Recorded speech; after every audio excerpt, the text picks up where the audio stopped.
Hello, everyone. Welcome back to our season 7 Walk with the Coach week 1 message. So, Bala, we talked about the contract, very nicely put what this contract between a coach and a runner is. How does one breaks the contract? Explain me that. I know, right? So it's important, right? We are talking about drawing the boundaries here, right? So you're asking what happens or how can one person break the contract? Yeah. So let me talk about it from a coach side, breaking the contract first. Breaking the contract from the coach side is a runner runs and, for one full week, he doesn't get any feedback at all from the coach. That's not good, Yep. right? Because that means coach is not doing His job. his or or her her job. Yeah. So as a result, runner is running blind. He doesn't even know whether he or she doesn't even know whether the person is doing the right thing or not, and that means he's not getting coached. Right. So one of the things that I tell all the assistant coaches is that every day sending feedback may be a little difficult scenario, right? But at least once, when you look at it from a week standpoint, you should at least have feedback 2 times a week. Right. At a minimum, definitely the long runs.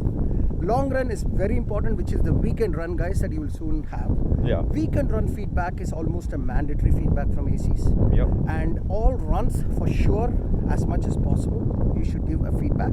Strength training and all, since it's only minutes that is being entered, so there is not much feedback, but definitely that is one. So in your experience, Ani, last time, going by your own, what percentage of the various activities that you and the other ACs were able to give feedback? So we look at two things, right? One is obviously your runs, right? We have the weekday runs as well as Bala mentioned, we have the weekend run. Weekend runs are generally the longer runs. Yeah. So we definitely look at the runs, but ACs also do, they also see your strength training and other activities, the cross training which you have been asked to do. The reason is the strength training and the core exercise and the lower body exercise which is provided to you is absolutely important for you to enjoy that long run over the weekend, right? So we definitely see all that. And when it comes to feedback, you should expect generally two types of feedback from every AC, right? If you see that you are going well as per the plan, it will be thumbs up, nicely done, awesome, acknowledging that I reviewed it, I saw it, and I think everything is Good to go. as per my expectation. Yep. Right.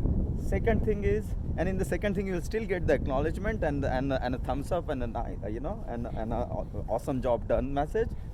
But we may also suggest you what else you should look at when you do your next run, right? Is it your heart rate? Is it your cadence? Is it the way you are finishing your split and so on and so forth, right? Read that information.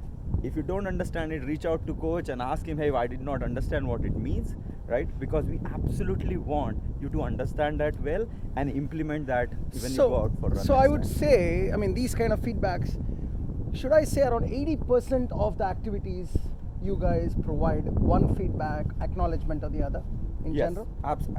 absolutely on the run. See, that's the contract I was talking about, right? So if a coach does not even provide like feedback for less than 50% of the activities, coach has broken the contract. That's what I wanted to say, talking about the breaking the contract. And you should be proactively reaching out to coach. If he's not responding, reach out to Bala. If he's not responding, put a message in your runners hive, WhatsApp group. The point is keep the coach accountable. That's Exactly. really what the idea here is. And if for whatever reason a coach is not able to do it, and if I let me know, and I will either recommend the coach to adjust his hours accordingly, or if he has some other life issues, he or she, then maybe we can ask the person to take rest and get some other person to do the coaching. Right. Because we shouldn't impact, and the mission of RSWB is about coach and everybody doing their role. Absolutely. On the other side, from a runner's side, way a runner breaks the contract is very, very, very clean for us.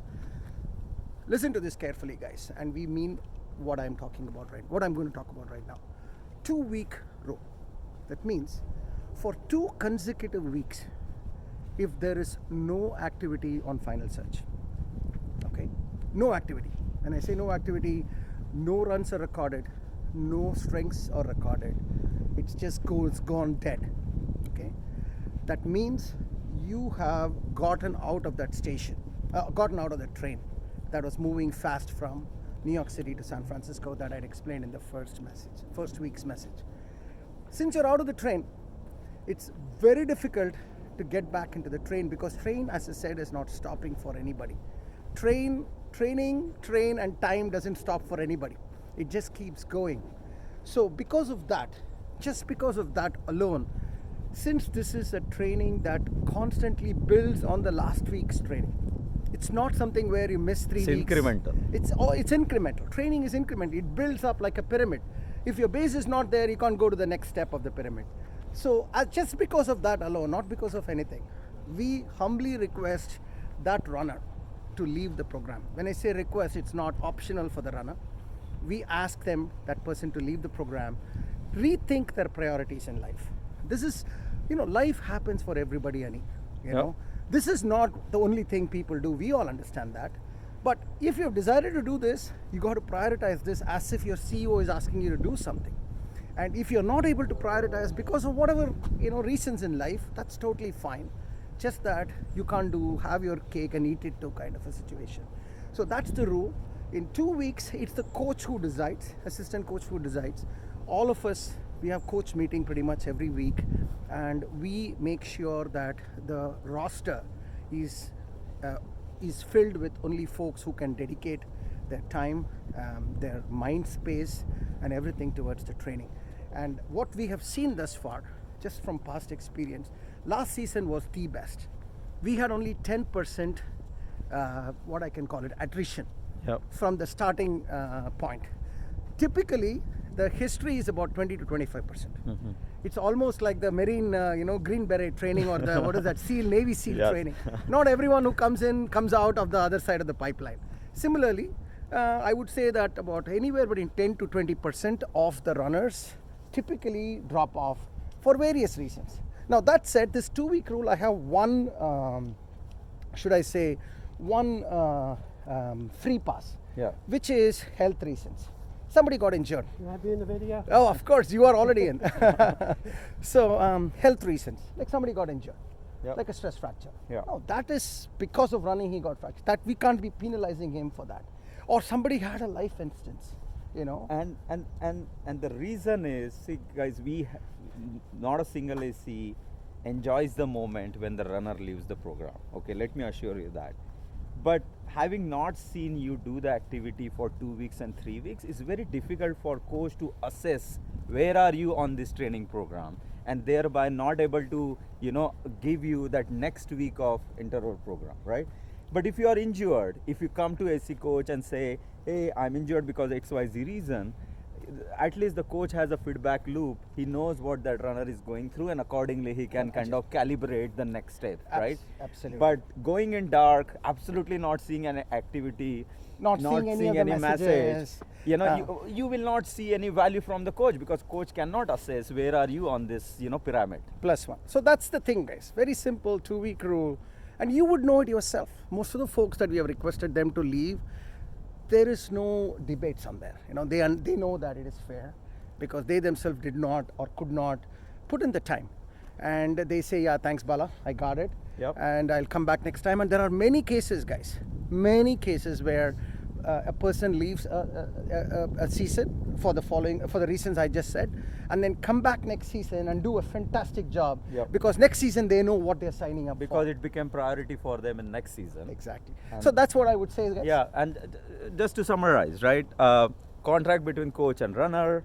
Coach is accountable, runner is accountable. You make coach accountable, and coach is gonna make a runner accountable. Absolutely. It's very simple. Absolutely. Very simple. Again, with a simple goal of you finishing that or crossing that finish line at the end of 16 weeks. All right.